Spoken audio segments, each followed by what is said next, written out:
Merhabalar arkadaşlar, kanalıma hoş geldiniz. Bugün sizlerle birlikte çikolatalı brownie tadında ıslak kek tarifini birlikte yapacağız. Öncelikle arkadaşlar tarifimi açıklama kısmıma yazacağım. Oradan bakabilirsiniz içeriğine. Öncelikle 4 adet yumurtayı bu şekilde sarısıyla beyazını bir kapta ayırarak işleme başlıyoruz. Kekimizi yapmaya başlamadan önce fırınımızı 170 dereceye veya 150-170 arası dereceye ayarlıyoruz.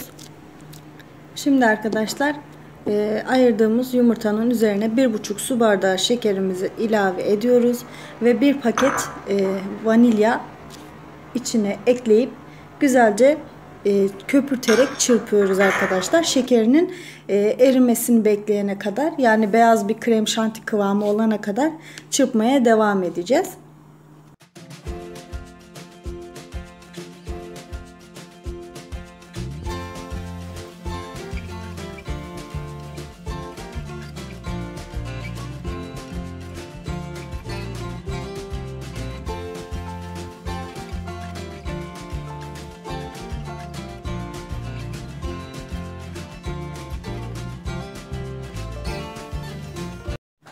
Yumurta sarılarımızı da karışımımızın içine ilave ediyoruz.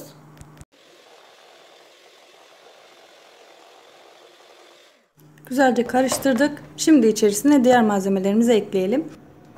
Yarım su bardağı kadar sıvı yağımızı ilave ediyoruz. Daha sonra 1 su bardağı sütümüzü ilave ediyoruz içerisine. Sütümüz ılık bu arada. Soğuk ılık fark etmiyor bence. Bir pakette kabartma tozumuzu ekliyoruz.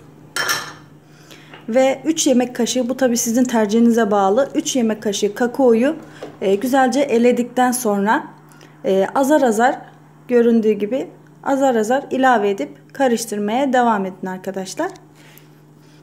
Unumuz ve kakaomuz ne kadar elenmiş olursa kekimiz o kadar süngerimsi bir kıvam alacaktır ve sosunu içine çekecektir.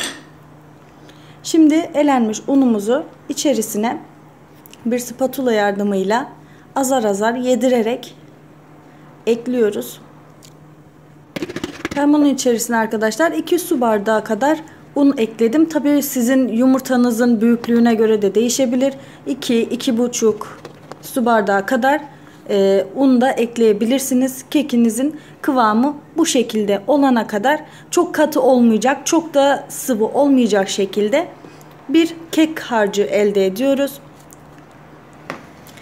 Şimdi ise kekimizi koyacağımız borcamı paket yağıyla güzelce bu şekilde etrafını yağ gezdiriyoruz yapışmaması için kekimizin.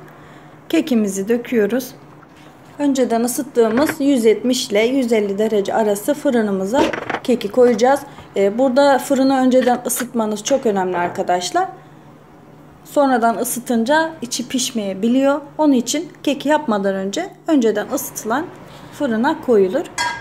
Burada da kekimizin sosu var arkadaşlar. 2,5 su bardağı kadar sütümüzü tenceremize alıyoruz. Daha sonra yarım su bardağı kadar şekerimizi ekliyoruz.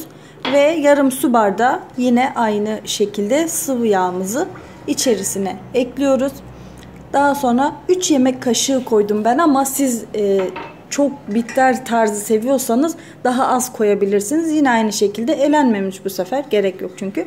3 yemek kaşığı kadar kakao koydum ve evinizde ek olarak normal çikolatalı veya bitter çikolata ilave edebilirsiniz. Benim evimde damla çikolata vardı. Bir avuç kadar da damla çikolata ilave ettim. Tabii ki siz çok yoğun kakaolu sevmiyorsanız bunu 1 yemek kaşığı kadar kendi zevkinize göre ayarlayabiliyorsunuz. Şimdi bu şekilde yine aynı kıvam alana kadar, şekerinin ve çikolatasını eriyene kadar karıştırıp sosumuzu soğumaya bırakıyoruz. Kekimiz bu şekilde pişti arkadaşlar. Piştiğini kürdan batırarak bu şekilde anlayabiliyorsunuz. Kürdanı çıkardığınız zaman bir ıslaklık varsa, bu şekilde ıslaklık yoksa kekiniz pişti demektir. Eğer ıslaklık varsa tekrar pişiriyorsunuz. Kekim çok güzel pişti. Süngerimsi bir kıvam aldı. Keserken bunu fark ettim. Şimdi sosumuz orada soğurken gördüğünüz gibi kıvamı.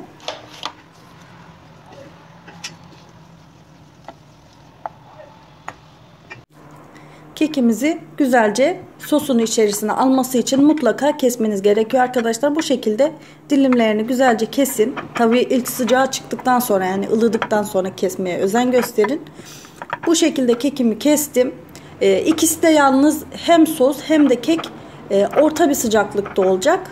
Buna dikkat edin, yani ılık olacak. Biri soğuk biri sıcak olmayacak, yani ikisi de aynı olacak. Bu şekilde kestikten sonra ılıyan karışımımı kekimin üzerine güzelce döküyorum.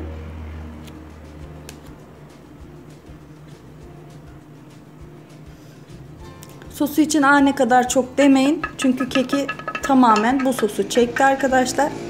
Tabi sizin borcamınıza göre, kekinizin yoğunluğuna göre, yüksekliğine göre bu değişir. Gördüğünüz gibi çok güzel suyu içine çeken bir kek elde ettim. Benimki çok siyah oldu çünkü yaklaşık bir paket kadar kakao kullandım. Siz böyle sevmiyorsanız yani 3 kaşık kadar da kullanabilirsiniz tamamen toplamında. Siz bunun üzerine ayrıyetten krem şanti koyup o şekilde de süsleyebilirsiniz. Beğenip kanalıma abone olmayı unutmayın. Hepinize afiyet olsun.